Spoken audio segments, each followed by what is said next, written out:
Bueno, buenas tardes a todos y buenos días en Colombia. Mi presentación la he denominado Autonomía de la Voluntad, evolución histórica del concepto en el derecho del consumo. Como su título lo indica, es un intento por exponer cómo este concepto de autonomía de la voluntad se entiende en la actualidad, en el marco desde un mundo globalizado y consumista.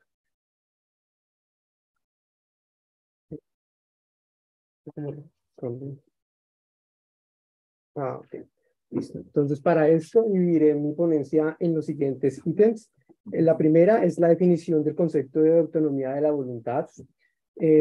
Para esto me remontaré a la Revolución Francesa. De ahí miraremos este concepto de la autonomía de la voluntad desde tres teorías: la racionalista, la normalista o positivista, el socialista, para concluir que en la actualidad la autonomía de la voluntad se enmarca entre un principio que llamaremos la libertad contractual, y a su vez esta hace parte del derecho del consumo, el cual, por entenderse en la actualidad como un derecho fundamental, afecta claramente la libertad y la voluntad de las partes contractuales. Y finalmente pues daremos unas breves conclusiones.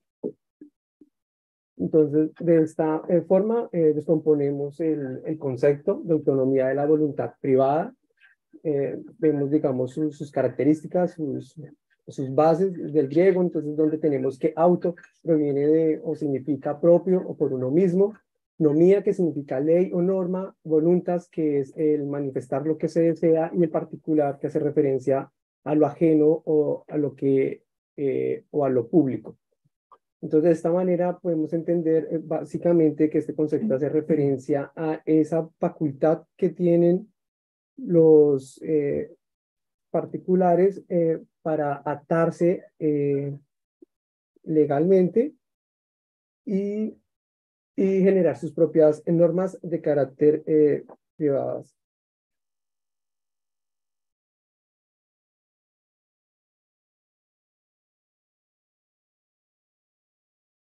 Ok, listo. Entonces, ¿cuál es la importancia de este concepto? Pues que es una justificación y la validez de los acuerdos en los que llegan los particulares. Es en últimas su legitimidad. También es una muestra de su manifestación de su libertad y de su autodeterminación. Esto parece básico en la actualidad, pero vamos a ver que no lo era así, y no lo era así hace mucho tiempo. Entonces, para esto comenzamos en la Revolución Francesa. Así como el descubrimiento de América o la caída de Constantinopla demarca la división de la Edad Media a la Edad Moderna, la Revolución Francesa fractura lo que conocemos como la Edad Moderna a la Edad Contemporánea en la que nos encontramos actualmente. Entonces, esto fue un cambio político, económico y filosófico. Entonces, digamos, hay una ruptura política, que pasamos de la monarquía a un intento de repúblicas, pasamos de un sistema económico que es el feudalismo al libre mercado. Esto va a ser muy importante porque es el origen del capitalismo, donde tenemos un carácter ético que se consagra en tres principios básicos, que es la libertad, la igualdad y la fraternidad.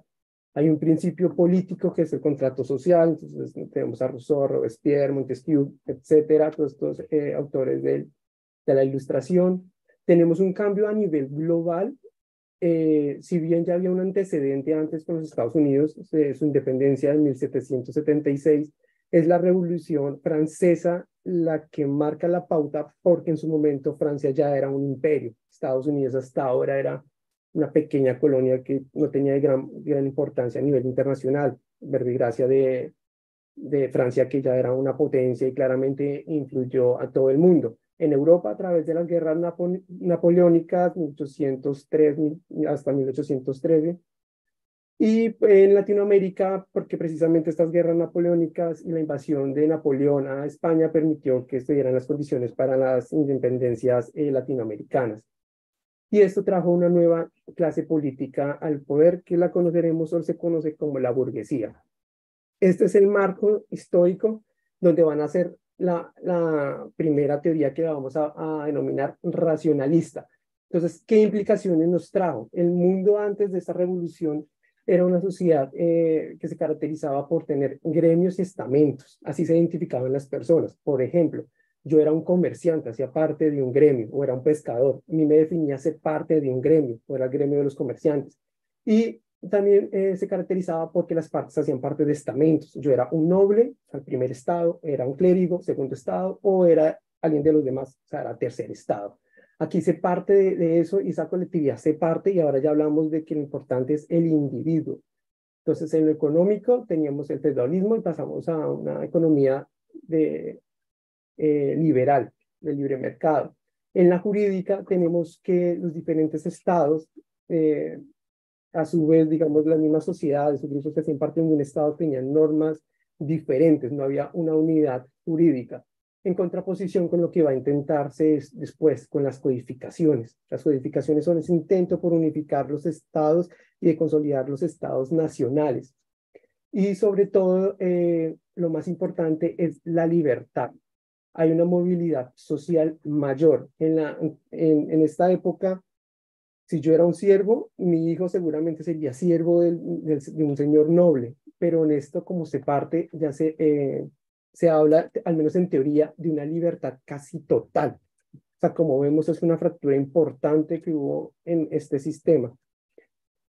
Traigo a colación el artículo 4 de la Declaración del Hombre y del Ciudadano que me permite, digamos, fundamentar teóricamente lo que estoy hablando y nos percatamos de que se habla de una libertad casi absoluta, que solo tiene dos límites. Una, que yo no le puedo lesionar los derechos a los demás, y la otra, que esos límites también serán dados por la ley, por el Estado. Entonces, en este escenario, la libertad es casi absoluta para el ser humano. Entonces, comenzamos con las teorías, la racionalista, la positivista y la social.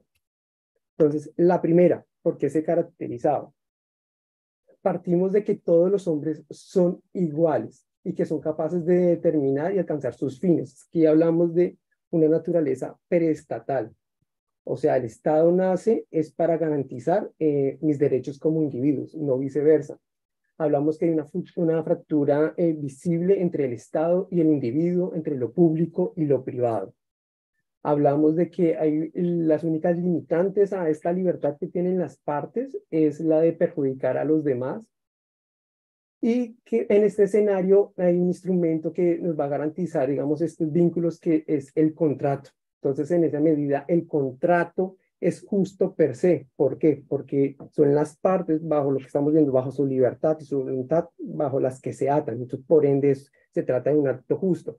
No hablamos ya de este escenario en el que mi hijo tendrá que servirle a un señor solo por haber sido mi hijo. No, hablamos de que las partes se atan bajo su voluntad, un precepto que nos parece básico actualmente, pero pues en este momento no lo era. Y el Estado únicamente tiene una función y es garantizar los derechos de las partes, hacer cumplir lo que las partes han pactado porque es en el quien recae el monopolio de la fuerza. Esta es la teoría racionalista en la que se marca en la Revolución Francesa y pues digamos en este contexto tiene pues caracteres un poco radicales. Vemos su influencia, como pues, tendría que ser el Código Napoleónico de 1804, tenemos el Código de Austria de 1811, en el caso latinoamericano tenemos el Código chileno de 1885, nuestro propio Código de Colombia, en su momento un Estado federal de 1887, y en Alemania lo tenemos ya hasta entrados ya al otro siglo, 1900. Entonces, esta teoría es la que me encarga de fundamentar un proceso de industrialización, de acumulación de riquezas y de la apertura de mercados. Entonces, la teoría racionalista se enmarca dentro de un sistema liberal capitalista. ¿Qué pasó? Que ya a finales del siglo XIX, inicios del siglo XX, claramente nos dimos cuenta de que la voluntad entre particulares no es necesariamente justa, ni es necesariamente buena. ¿En qué sentido? Se percató que, o pues nos dimos cuenta todos, de que un particular sin controles siempre va a intentar tener el mayor beneficio posible, incluso, eso sí, es a costa de su contraparte. Entonces, como no todas las contrapartes tienen el mismo poder negocial o la misma fuerza, existe abusos de una parte a las otras. Entonces aquí hablamos, por ejemplo, de los grandes señores industriales, si lo podemos decir así, con la clase obrera. Entonces, la teoría normativista o positivista se centra en decir cómo la autonomía de la voluntad de las partes ya no es el eje central del poder jurídico. O sea, el contrato deja de ser esa gran base con la que se atan los particulares y entra el Estado a regular ciertas funciones dentro de esas negociaciones de los particulares. Entonces entra a limitar y a sobreponer ese alcance particular, porque se da cuenta que obedece a fines egoístas. Entonces, bajo esta lógica, la autonomía privada desciende y es el grado ya mínimo del ordenamiento jurídico. Ya la ley comienza a ser superior al acuerdo alcanzado entre las partes. Esta es la teoría normativista. Entonces hay un cambio de paradigma y es el Estado ya no se funda para proteger mis intereses como particulares, sino es al revés, es el Estado está y se funda primero para garantizar la libertad, si se quiere, o los intereses de los particulares. O sea, se cambia el paradigma completamente. Entonces, para traer regulaciones que se dieron en este momento y que ya regulan entre las partes, aquí hay que mencionar un aspecto y es, al inicio, las relaciones de trabajo no se regulaban por lo que conocemos hoy como la jurisdicción laboral o algo parecido, no existía. Los acuerdos de trabajo se regulaban por aspectos privados. Y como dijimos, pues como si se entiende que las condiciones entre los privados son las mejores, pues no se puede hablar de ningún abuso. Es aquí entonces, por ejemplo, algunas regulaciones que se trajo en este momento. Entonces, condiciones laborales, horario laboral, salario justo, seguridad social, derecho a la salud, derecho a la pensión, vacaciones, riesgos, entre otras.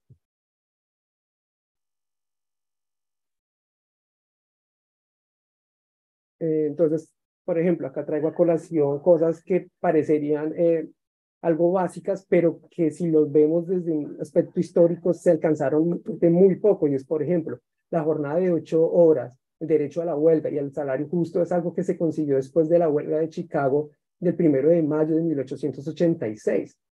Estamos hablando que ya estábamos casi iniciando el siglo XX cuando se consiguió, por ejemplo, algo tan básico como es que no se pueda trabajar más de 8 horas diarias, algo que es relativamente muy cercano. Hoy también hablamos, por ejemplo, de la Revolución Francesa, de la Revolución Rusa bolchevique de 1917. Ya estamos a un cuarto del siglo XX, o sea, hace un poquito más de 100 años nomás. Todo esto conllevó entonces a otra visión de cómo mirar esa voluntad de las partes. Entonces ya no es el individuo como fundamento de toda la racionalista, ya no es la normativista como es el Estado el que debe imperar sobre todo, sino es otra teoría y otra visión, y es la solidarista, y es las partes no solo se atan entre lo que ellas digan frente a lo que dice el Estado, sino que tienen además otros deberes, hay otras obligaciones que nacen. Entonces, bajo este sentido, el contrato tiene ya un sentido social y ese sentido social a la vez tiene un fin común, que es general. Entonces, aquí vemos en esta teoría que comienzan a hacer otro tipo de regulaciones que provienen del principio de buena fe, por ejemplo, que son la prohibición del abuso de las posiciones contractuales, la búsqueda del bienestar social, el equilibrar el desequilibrio económico que existen entre las partes y la búsqueda de una finalidad socioeconómica. Aquí ya nos vamos perfilando a lo que vamos a entender más adelante como el derecho del consumo, es desde esta teoría que comienzan a perfilarse estos postulados.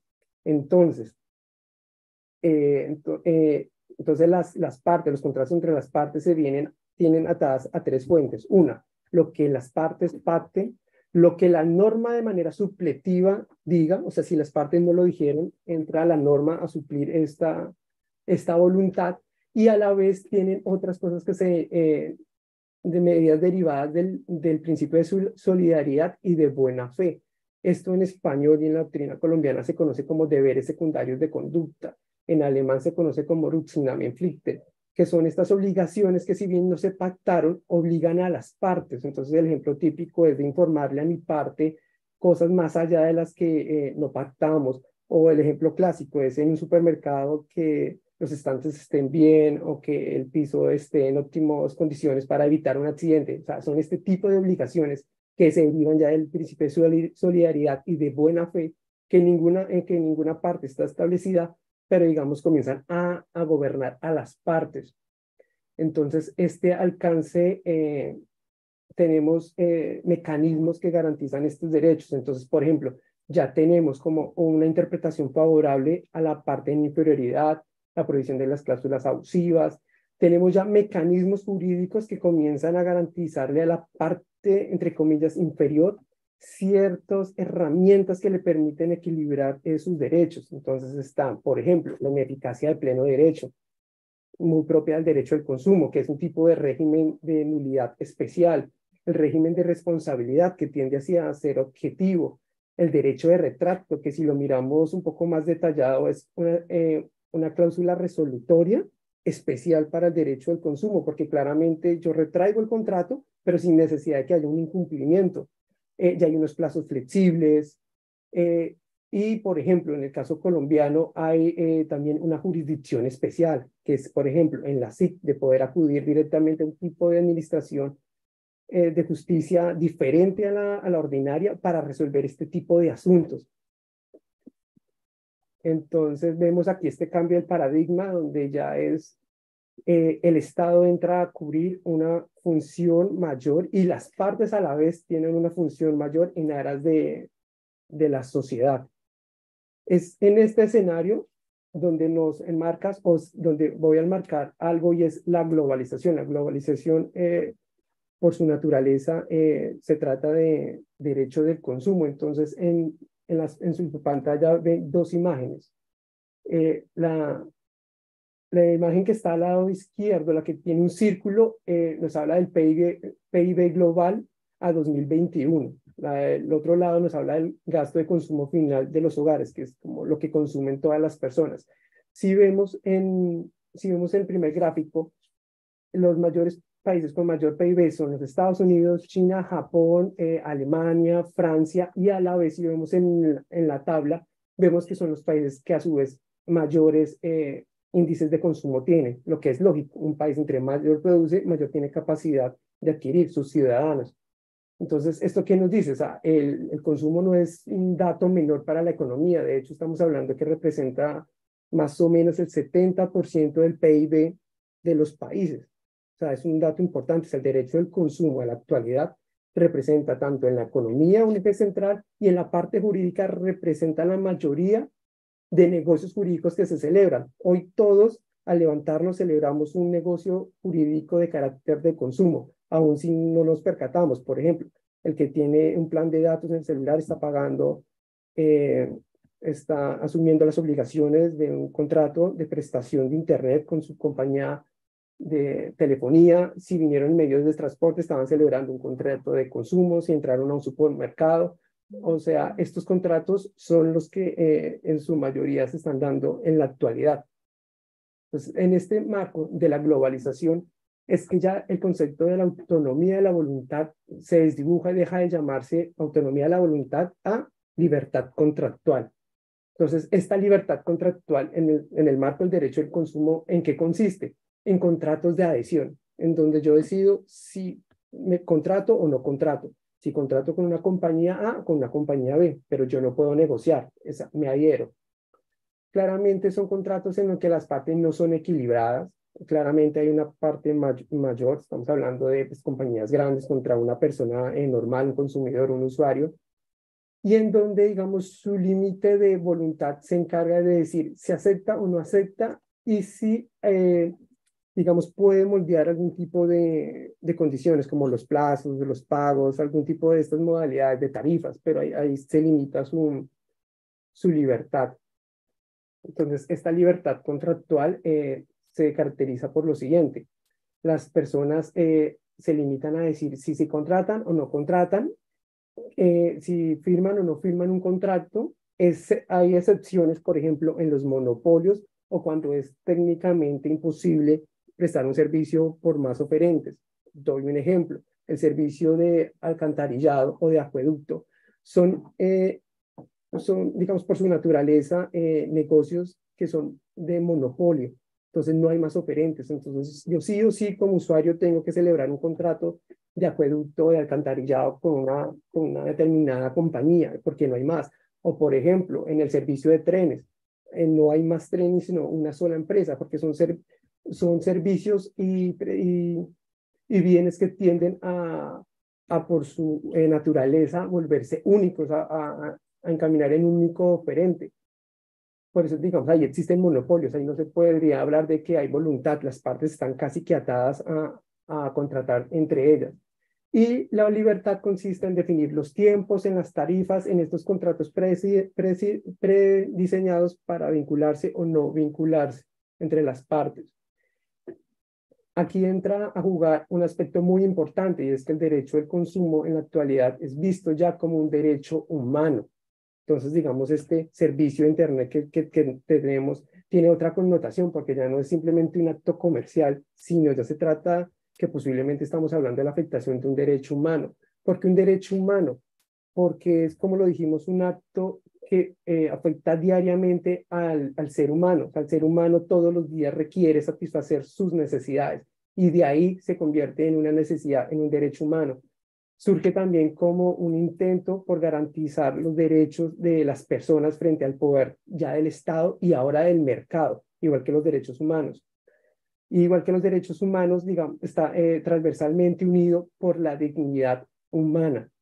Y es por este aspecto de la dignidad humana que aspectos como la contratación masiva, el comercio electrónico o el daño ambiental ya cobra un sentido especial, si se quiere. Ya es por eso que podemos decir, si una compañía aérea emite o no emite ciertas cantidades de dióxido de carbono a la atmósfera, ya es donde podemos decir que si una compañía vulnera mi derecho a vías data, está lesionando un derecho fundamental, el correo electrónico. Y estamos hablando de que todas estas condiciones adquieren otra relevancia que para el derecho comercial clásico no se discutía. Entonces ya tenemos unos nuevos requisitos de las partes, que antes no, que traigo aquí solo a colación algunos, como el derecho a la información, la idoneidad de productos y servicios, derecho a la salud, seguridad, intimidad, protección de intereses económicos, entre otros. Entonces, aquí hay un gran cambio del derecho civil clásico comercial con el nuevo derecho de consumo, porque entonces ya las partes, los consumidores, nosotros, ya no somos sujetos susceptibles de simplemente de entendernos como sujetos susceptibles de adquirir derechos o contraer obligaciones, sino que ya la visión tiene que ser distinta, ya no se puede mirar así, sino ya tenemos una visión más humana, ya más propia del derecho constitucional. Entonces, a la vez tenemos otros elementos que cambian estas relaciones comerciales de antes. Entonces, por ejemplo, tenemos que estos problemas tienen que ser resueltos de forma más rápida, eficaz, económica y garantista. Entonces, es donde hablamos de todas estas condiciones que tienen los consumidores y los usuarios para acudir a ciertas jurisdicciones o, entre comillas, ciertas ventajas para garantizar sus derechos. Y sobre todo tenemos que este sistema, o sea, la forma en cómo resuelven los consumidores sus problemas con las grandes empresas es diferente, porque tiene principios propios, como dijimos, tienen un régimen de responsabilidad diferente, un tipo de nulidades diferentes y ciertas prerrogativas que cambian la visión business to business. O sea, no es lo mismo que Ricardo haga un contrato de compraventa con otra persona natural a que Ricardo contrate con una compañía en el marco del consumo, porque claramente las relaciones y la aplicación del derecho serán distintas. También existe el principio de no discriminación, que conlleva a las empresas a tener la infraestructura necesaria, encargarse y tener los medios de información necesarias sobre sus productos. A su vez, el derecho del consumo, al igual que los derechos humanos, por tener un carácter universal, son promovidos por la integración internacional y por todas estas compañías y organismos internacionales. Por ejemplo, las directrices de las uniones europeas, y un ejemplo claro sería la Unión Europea, donde un conglomerado, un marco común, intenta regularse para el beneficio de sus consumidores. En Latinoamérica, por desgracia, no tenemos nada parecido y la protección se limita únicamente a la que puedan darse los estados mismos, pero no dentro de un marco común. ¿Qué complicaciones tiene esto? Que si entendemos al derecho del consumo como un derecho humano, caben grandes preguntas y es, ¿qué pasa con las personas que no tienen empleo y por ende no pueden adquirir o no pueden acceder al consumo? ¿Qué pasa con los trabajos precarios, la informalidad? ¿Qué pasa con los ancianos? ¿Qué pasa con los niños, con personas de discapacidad? Son cuestiones que comienzan a demarcarse ya con esta nueva visión de cómo se vinculan las partes entre ellas y cómo se vinculan ahora entre el mercado. También existe pues una anotación, hay escenarios en los que aunque las partes no quieran, se ven obligados a contratar. El caso típico que les hablaba del alcantarillado o del acueducto, el servicio de trenes, el servicio de buses, digamos, son condiciones que aunque yo no quiera como usuario, sí o sí tengo que contratar y viceversa pasa con las empresas que brindan este tipo de servicios. Y sobre todo, y ya para entrar en las conclusiones, hay un abuso de la facultad reguladora del Estado. Y aquí traigo a colación lo siguiente, y lo que vimos todos en la pandemia, hasta qué punto el Estado, en el marco de la garantía del bienestar general, puede o no obligar a una persona a adquirir un determinado servicio o bien. En este caso, estábamos hablando de la vacuna. Como vimos en este escenario, lo que vimos todos era que ya por este poder del Estado se puede decidir si se cumple o no se cumple ciertos parámetros y en esa medida generar, si se quiere, entre comillas, unas personas de un nivel y otras personas de un segundo nivel en el marco del derecho al consumo, en este caso específico, pues, de un servicio, de un bien de carácter de salud. Entonces, aquí ya en las conclusiones tenemos que la noción del concepto de autonomía de la voluntad privada es un término que ha cambiado a lo largo de la historia desde una teoría racionalista, normativista, socialista, que se marca en la actualidad como, y es entendida en la actualidad como la libertad contractual. Tenemos también que el derecho del consumo ya es visto como un derecho humano y por consiguiente tiene particularidades especiales que limita a todas sus partes, ya sea a los usuarios consumidores y a las mismas empresas, que hay escenarios en los que las partes se ven obligadas a negociar aún sin que medie su voluntad. Y por último era lo que les comentaba de hasta dónde esa voluntad del Estado de poder regular ciertas conductas en el marco de la sociedad vulneran o no vulneran los derechos de las partes. Y espero no haberme pasado el tiempo y así concluye mi presentación. Gracias.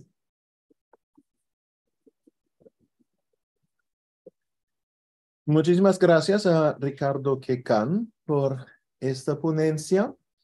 ¿Hay preguntas de parte de los participantes?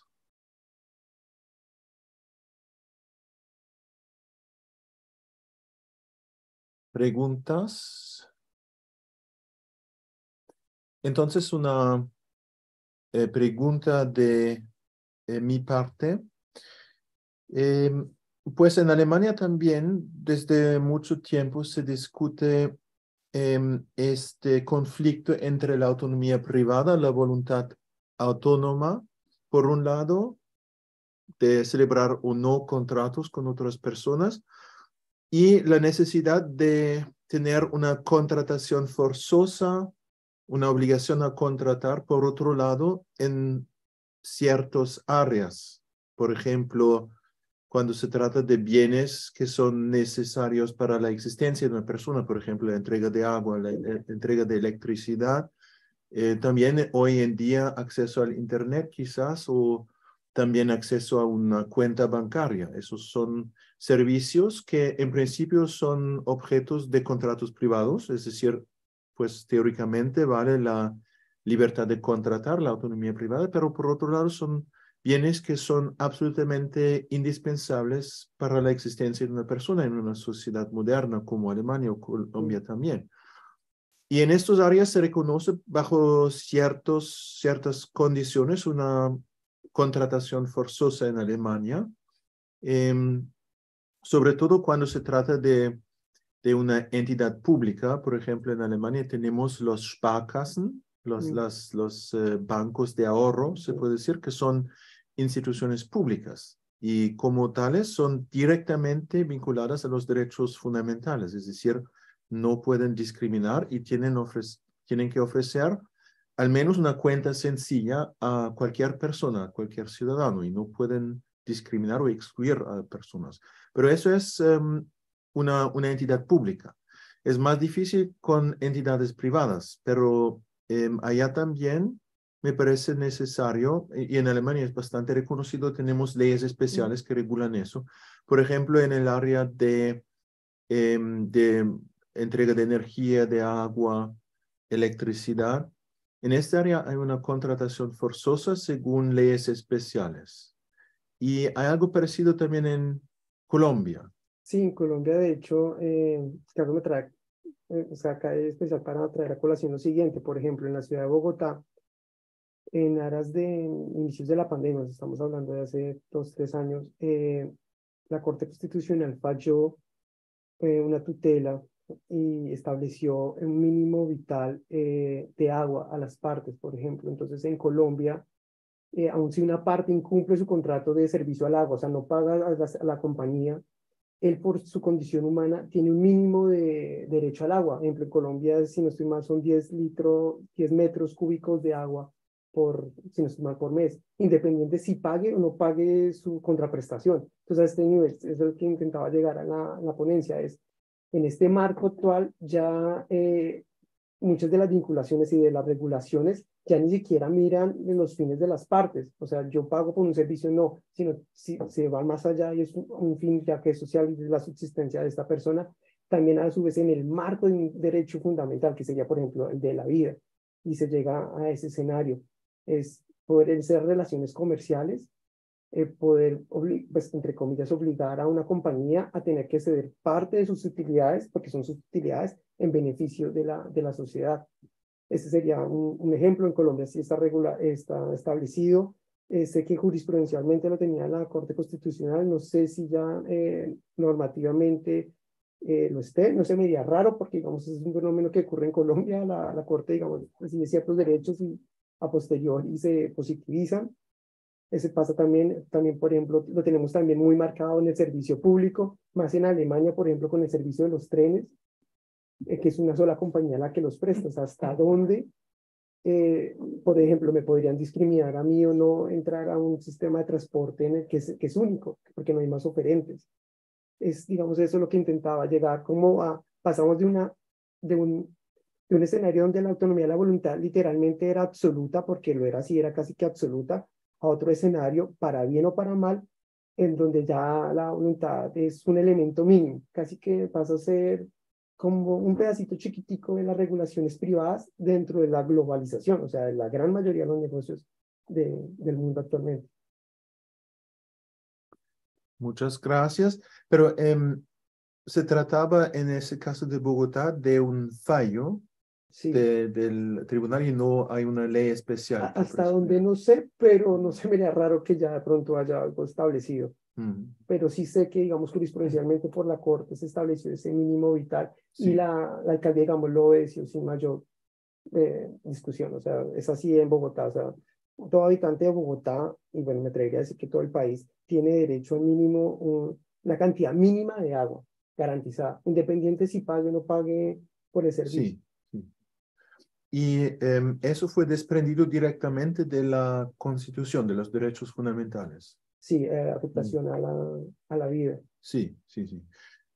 Pero en Colombia tengo entendido que hay una vinculación directa también de particulares, es decir, de personas de derecho privado a los derechos fundamentales frente a otros sujetos privados, ¿no? Sí, claro, por ejemplo, traigo a colación un ejemplo. En Colombia hay una figura que se llama acciones populares, que se diferencia de la acción de tutela, porque la acción de tutela busca la protección de un derecho único de una sola persona. Las acciones populares buscan lo mismo, colectivos, pero dentro de un colectivo. Entonces, para traer a colación un ejemplo, han habido casos en los que se demanda a una entidad bancaria para que cuide sus instalaciones para el acceso a personas de discapacidad y se les obliga a ese nivel Mm. llegamos. O sea, un banco, que es algo netamente privado, digamos que nadie podría discutir eso, se vio obligado a adecuar sus instalaciones para poder que toda persona lo acceda. Esto es lo que hablábamos aquí. También ya las partes se ven obligadas a otra serie de escenarios, como este, por ejemplo. Entonces, todas las entidades abiertas al público deben garantizar el acceso a todo el público, con discapacidad o sin discapacidad. Sí, sí. ¿sí? Y también por un fallo de un tribunal. No, este es un elemento ya positivo, o sea, esta ley estamos hablando que es del 98, Ah, pero es un instrumento jurídico parecido a la tutela, pero se diferencia es en sí. esto, que la tutela busca la protección de un derecho particular, bueno, en teoría, tampoco están así, y el de las acciones populares busca, digamos, la protección de un derecho colectivo. También se ha visto, por ejemplo, de hecho, la orden que se le dio a la alcaldía de Bogotá, bueno, y a las CAR de Cundinamarca para descontaminar el río Bogotá, fue a través de una acción popular, Ajá, ¿sí? De esta figura, para que se garanticen esos derechos colectivos, sí. ¿sí? Es otro tipo de figura. Vale, muchas gracias. ¿Hay más preguntas? Por favor. Yo tengo una pregunta, pero es un poco, o sea, en la vía de la intervención, pero va más dirigida un poco al sistema alemán, ¿sí? En Colombia se habla mucho del derecho a la salud, ¿sí? En ese marco de un derecho. Desde mi punto de vista, creo que a veces en Alemania uno entra como a una especie de contrato de adhesión con las aseguradoras acá, las que prestan el contrato de, las que prestan los servicios de salud, ¿sí? También estuve un poco viendo ese tema y la misma entidad de salud que le presta a uno el servicio, si uno, por ejemplo, unilateralmente termina con el servicio, la entidad puede decirle a uno que ya no lo acepta, ¿sí? Y eso es un contrato pues, de adhesión en el que uno necesita a alguien que le preste ese seguro. ¿Cómo es ese funcionamiento entendido en el sistema o en la jurisdicción alemana? Porque desde la concepción colombiana no puede haber nadie, así sea o no legal en Colombia, que esté por fuera de los cubrimientos o de las eventualidades que puedan desencadenar el fallo en su vida o que no se le proteja su vida. ¿Sí? ¿Cómo funciona acá en Alemania? O sea, si es posible que a alguien le nieguen el acceso o volver a la entidad de salud si no tiene un contrato celebrado. Sí, en Alemania tenemos por un lado el seguro médico privado y por otro lado el seguro médico público. Y para los empresarios independientes normalmente no hay acceso al seguro médico público, pero tienen que celebrar un contrato con una empresa privada, el seguro médico privado. Y en estos contratos con empresas privadas, las empresas son normalmente libres de decidir de aceptar o no a la persona como cliente, como para este contrato de seguro médico. Pero normalmente se encuentra por fin un seguro médico, pero quizás con contribuciones con un pago más alto. Pero eso se debe a la libertad de contratar. En cuanto al seguro médico público, en principio todos tienen acceso, sobre todo los empleados, pero también personas sin empleo que dependen de subsidios. Pero algo, en mi opinión, muy injusto. Si se trata de una persona que trabaja como empresario independiente que no tiene acceso al seguro médico público. Y entonces, por ejemplo, él está en quiebra o termina con sus actividades como empresario. Tiene una cierta edad, no me acuerdo bien qué edad es, pero entonces él no tiene acceso al seguro médico público. Ya no, porque es demasiado, tiene demasiado edad. ¿Sí? Al mismo tiempo, él no puede pagar, si termina con sus actividades como empresario, no puede pagar el seguro médico privado. Entonces, él no tiene nada. Eso es algo muy injusto en Alemania. Es un gran peligro para ser empresario. Todos dicen que en Alemania se necesita más espíritu de empresario, que se necesitan más empresas, más fundaciones de empresas, pero eso es una cosa que las personas tienen un gran riesgo. Si fracasa su empresa, entonces no tienen ni el seguro médico privado porque no pueden pagarlo, ni el seguro médico público porque ya no hay acceso. Eso es algo muy injusto y algo que debería mejorarse, en mi opinión. Eso quiere decir que en el orden de ideas de la presentación no existe una obligación para recibir a la persona y prestarle el servicio de salud. Para las empresas privadas, para el médico seguro privado, no. No hay una obligación. Pues hay una prohibición de discriminación, pero sí los seguros médicos tienen el derecho de, por ejemplo, analizar el estado de salud de la persona y si hay enfermedades en la persona pueden negarse a la celebración del contrato. Es así. Y es también algo que, en mi opinión, no es tan justo, porque algo parecido no pasa con el seguro médico público, porque allá hay son entidades públicas y allá hay no es una contratación, es más o menos una membresía automática y forzosa. Cuando una persona es empleado, entonces normalmente es automáticamente en el seguro médico público y no se puede negociar sobre eso. Otra cosa, cuando se trata de una persona que no tiene acceso al seguro médico público, pero solo privado, entonces hay libertad de contratar y también la libertad de rechazar a una persona porque pues, sus datos de salud son malas. ¿Sí? Eso es algo un poco preocupante, es algo, no es tan grave como en Estados Unidos, pero en ese sector, en mi opinión, se necesitan muchas reformas, porque los empresarios, las personas que toman este riesgo de ser independiente, de ejercer una actividad empresarial, tienen este riesgo en cuanto a su salud, a su seguro médico. Gracias. Gracias también por la exposición. Una pregunta con respecto a ese último punto. Cuando el empresario tiene cierta edad, ¿a qué edad más o menos, no se sabe, mayor de 50, digamos? O...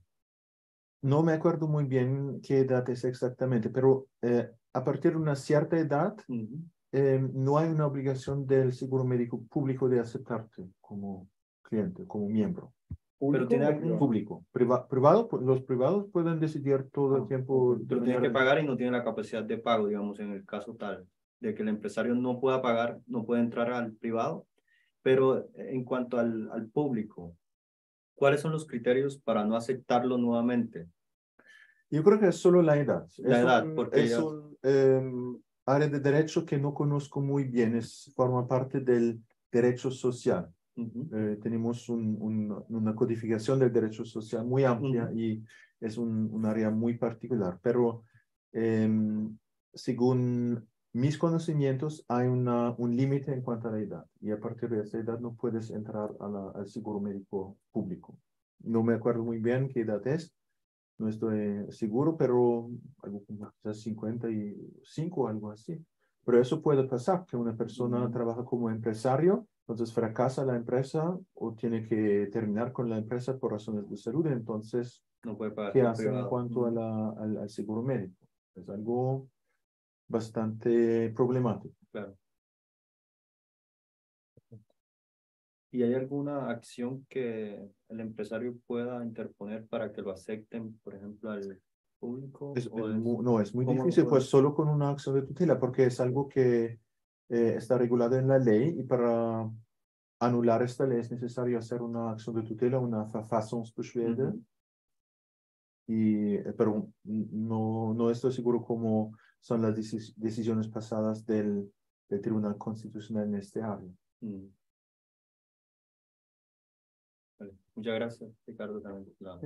Muchas gracias otra vez a Ricardo por esta ponencia.